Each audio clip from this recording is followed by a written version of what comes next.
BUST Craftacular. Have you ever been to one of these? Never. It's huge and it's fabulous, and I'm so ready to get into it. There are so many vendors here right now. I am so overstimulated, and I'm surprised that you're not one of them selling. You're so good at what you do. I appreciate it. Well, I'm a 20-something self-proclaimed Martha Stewart crafter, and I don't know how to make my hobby into something I can make a living with. So, well, you know what? I think a lot of people have that question. How do I take my passions and how do I make a living out of it? So, I'm really excited to be here with you today because we're going to go talk to all these amazing crafty sellers and ask them how they took their hobby and made a living out of it. So let's go talk to them. let's be about it, Sammy D. Let's do it. Let's do it. I'm here. Is monkey poo? I was like, what is monkey poo? Am I about to pick up monkey poo? No, it's soap. I could eat this. Like I want to eat this. All right, Liz. This is perfect for my mom. What do you think? Oh yeah, your mom's a Power Ranger. That'll be perfect. Go Power Rangers! So I have some Alicia P designs on me. I love it. It's all suede couture jewelry, and this is Alicia P. Hi. Of Alicia P Designs. She just told me her backstory. She's from Chicago. She moved to New York. She's been here like 7 years. She was doing Alicia P Designs on the side every weekend, every day. Selling. Well, every day, baking, creating until 1 a.m. after her full-time gig, and then selling on the weekend. She was hustling. So tell us what it took for you to take this and make it into a full-time career. Well, I finally just got fed up. I was like, you know, at work, losing my mind, like having anxiety attacks, and like just really like, I know I'm meant to be doing more. I know I'm meant to be doing my work. But it's hard. It's definitely tough, and like I work probably 10 times harder than I ever have worked, but I'm so much happier. And how fulfilling is it though? Like, it doesn't matter that it's 12-hour days. I don't care. Like working for yourself, like I can work 24 hours a day because it's for me.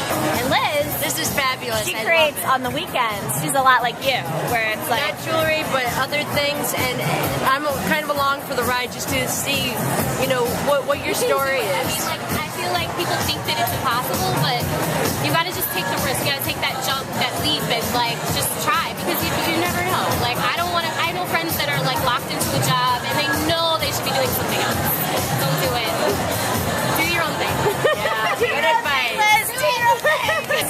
I actually saw Sammy D in the subway once at 57th Street with these on, except they were hot pink.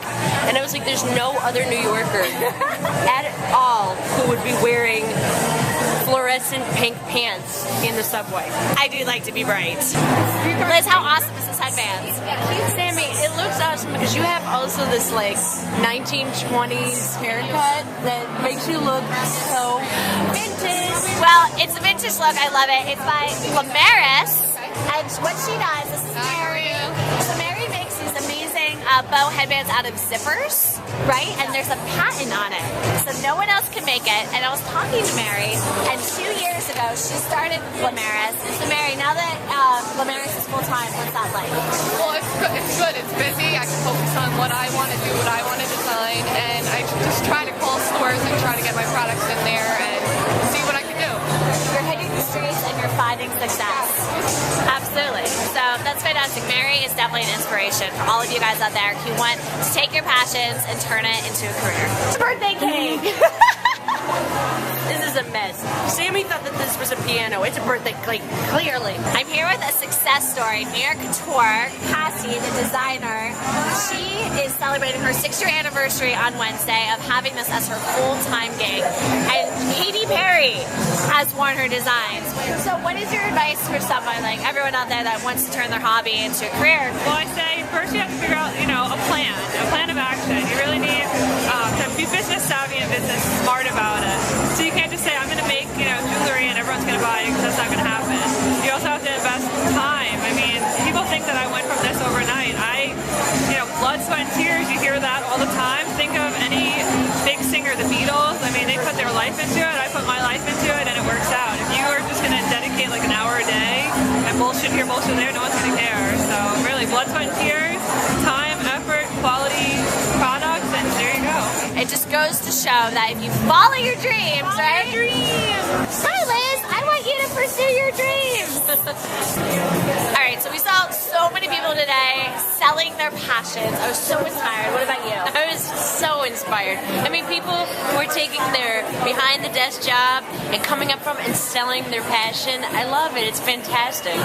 You know, what I really liked most about today was just how everyone was saying, you know, it's hard. It's hard to do this full time, but it's hard in such a way that, like, it's blood, sweat, and tears. It feels good. It's their own creativity. It's no one else's. And I really believe, you guys, if you have a passion in food, in crafting, in DIY, in sewing, whatever it is, you can begin to take those first steps in channeling that so that you can make a living out of it. And you can make a living being happy.